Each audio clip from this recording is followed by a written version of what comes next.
There she is. There she is.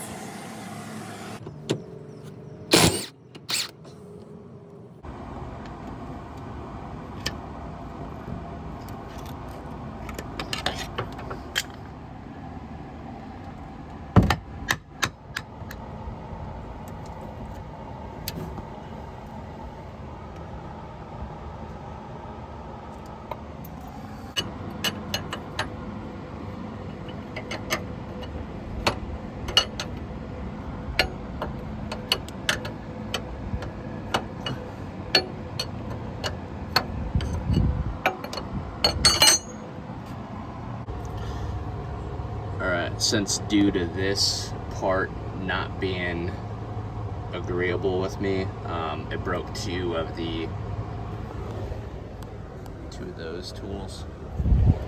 I'm just gonna have to take off basically the whole hub. So I got that started. That one came off very easily, and I got that one set up to be taken off. So yeah, here we go.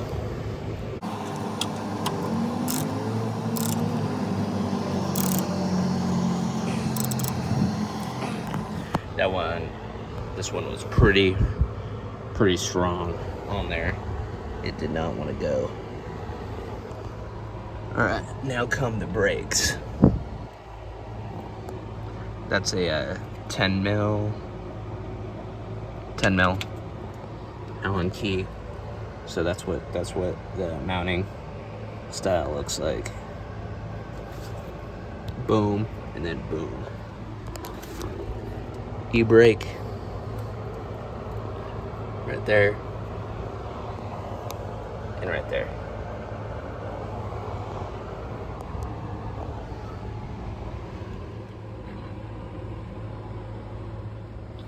You can use a little persuasion. Just use a little bit of leverage. There we go. Got that hanging up right on there. All right, this will be a 15 mil right there. 15 mil, and then you'll need a deep socket for the other 15 mil that's in there for the e-brake. This boy.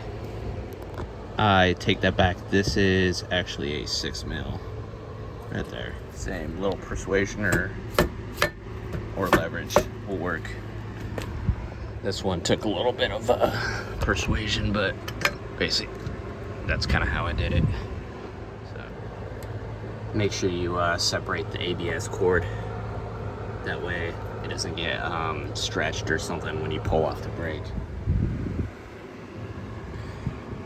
That's the e-brake. That looks a little low, so I might be changing that out. Alright, I got this on this handy little shelf. Got a safety lanyard onto that. Next comes off the rotor. There we go.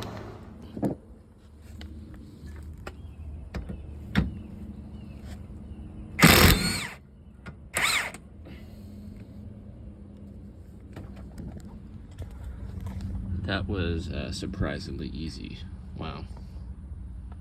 Okay. Okay, I had to kind of modify this AutoZone puller thing, front hub puller. Had to grind some stuff off so it would fit, but it's looking like it's actually taking the hub off pretty decently. As you can see it moving. You can see that. So yeah, control arm, 18 mil.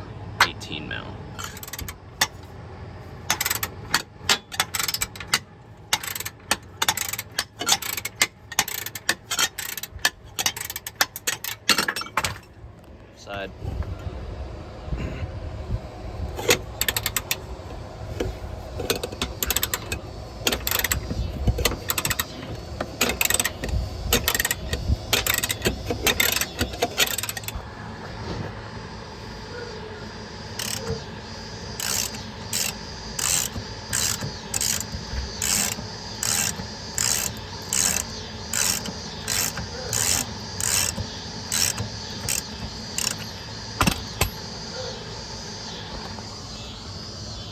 I'm pretty good in there.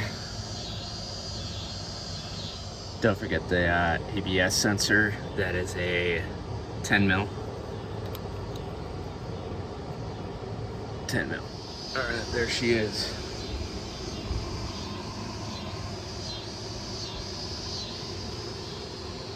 There she is.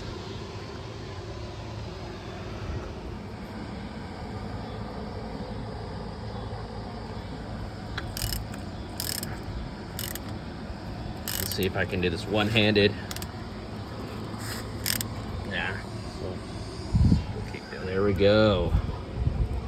Jeez, I mean, for how hard that was, it's not even like corroded or anything. It just, sometimes it's all about the angle, you know? That's what, basically that tool did not work for me. It had to be this type. But obviously you can't fit that type with this big old drive shaft, or CV axle. I have some rust dissolver going on this because I just like to leave things better than when I found them. Basically, put it back on better than I found it, even though it wasn't horrible. I'm still gonna clean her up, and I got the hub pretty much all cleaned off in the sink too. I just cleaned up the hub assembly, degreased it in the sink. So now I'm gonna blow it off.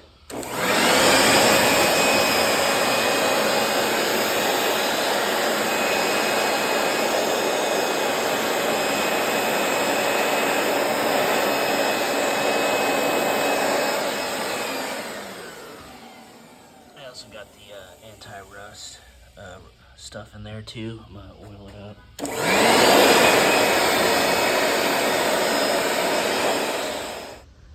The rust dissolver did a good job on this. I'm gonna be wiping this off with just some PB Blaster, getting it all cleaned.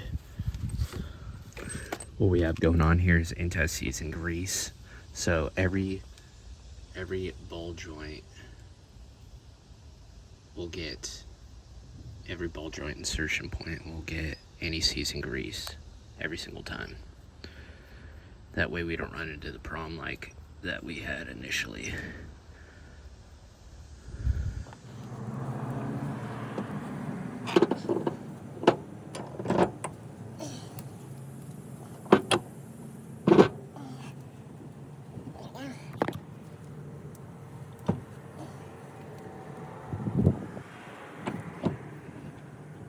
Okay, I got it in. Just as soon as you just want to make sure it's kind of lined up good, and just, you know, get both hands on this and just kind of shove it in there, but also making sure that that's in there, because once it's on, it's just kind of, once it's on all the way, it's hard to get everything on all at once.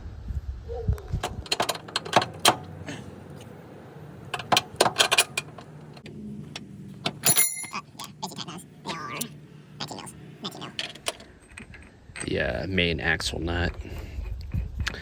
Once again, I'm not really going to tighten anything fully down or torque it down until I have everything set, like, in place. That way I don't have to go back and untighten it if it don't all match up. So I'm just gonna kind of get it on loosely, just like everything else, including those. Everything will be torqued down later. Bottom castle nut.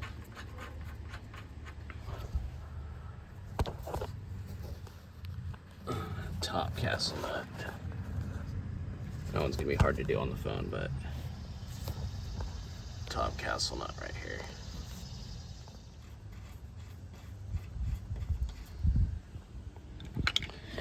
Don't forget this rubber piece too. ABS sensor right there.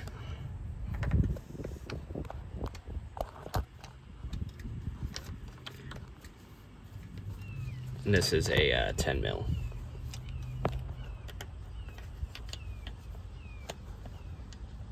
Okay, to tighten this one, you'll need a 10 mil up top to hold this. This is like a placeholder, and then 13s, 16s on the bottom. So it's gonna look kind of like this.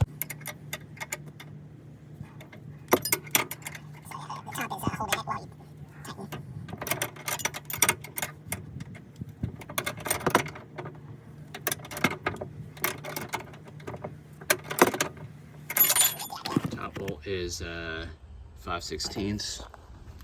Bottom bolt down there is 1 inch.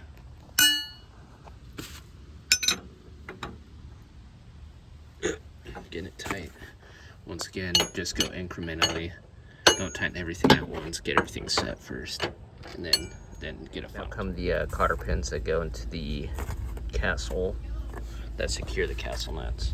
So you got this one. I'll just get them in. Not gonna be able to hammer them and all that stuff while holding the camera. So they got that there. All right, and then this guy.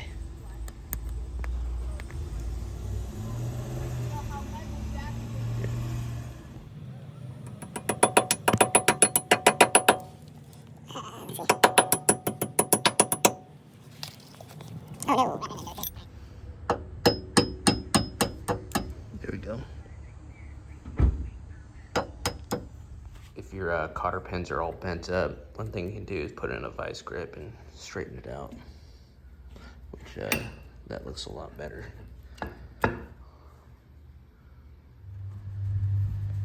Yeah, once they're straight, they go in a lot better. Once it's in, go ahead, kind of hammer it down, fold it under itself, like the below. Okay, check on bolts. So we got the upper control arm bolts tightened down. We have the upper ball joint tightened down. We have the lower ball joint tightened down. We have the ABS sensor in. We got to torque this main axle nut down to 190 pounds, 190 pound-feet of torque.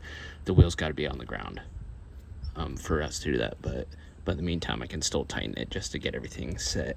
And then, of course, rotor, then brakes, and then I got brake pads coming in for the e-brake system. So main axle nut is 1 1/4 size. We got it basically tightened as much as I can. So is what it is. We'll torque it when it's on the ground with the tire on. If you can't isolate the wheel, or I mean not isolate it, but immobilize it, you can use a power tool like this, which we're just going to go hand tight and go up.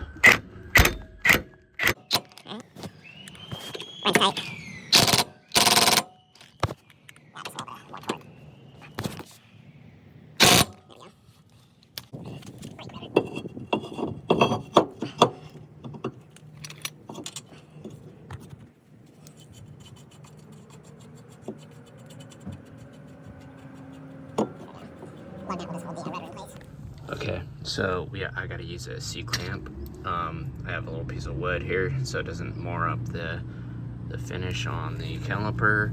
The traditional separator won't work on this because this is like a dual piston, just like a Porsche, or like any other high performance car. It's gonna go dual, so this won't work. So you gotta use a C-clamp. Remember to do both sides. Let's see if I can do it one-handed. Oh yeah, a little bit.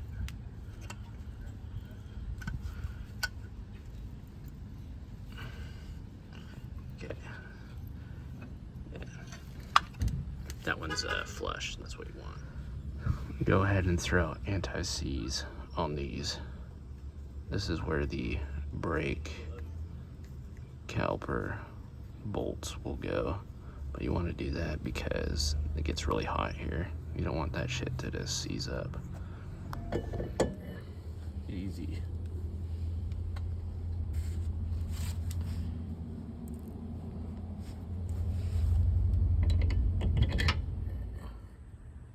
$10 mil.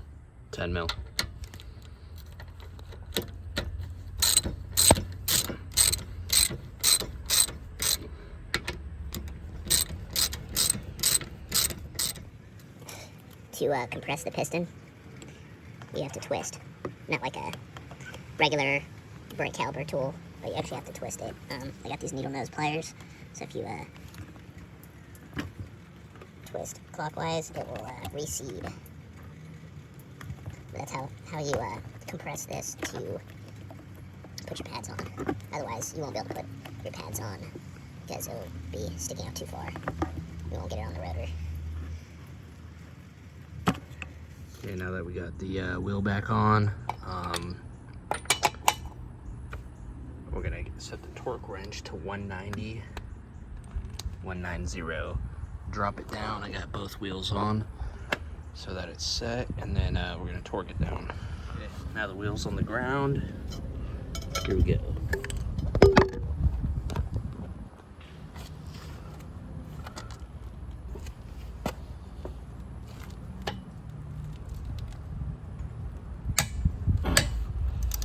Yeah, I guess we're already there.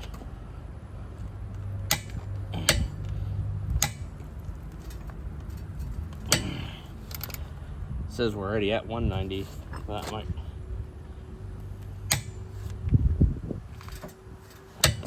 Yeah, I just went over a little bit over 190 just to make sure.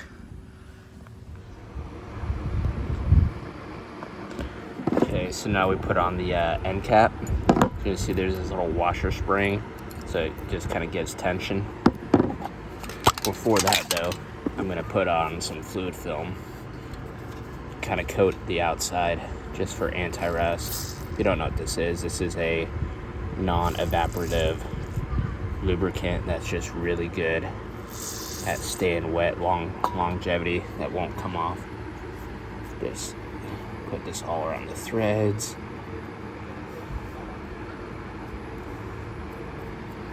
She might even just give a good liberal spray.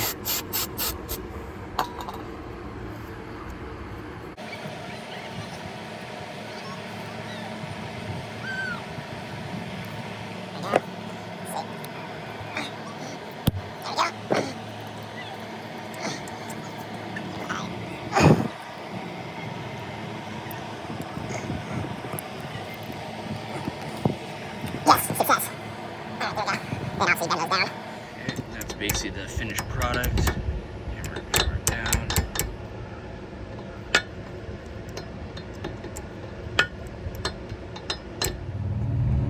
All done.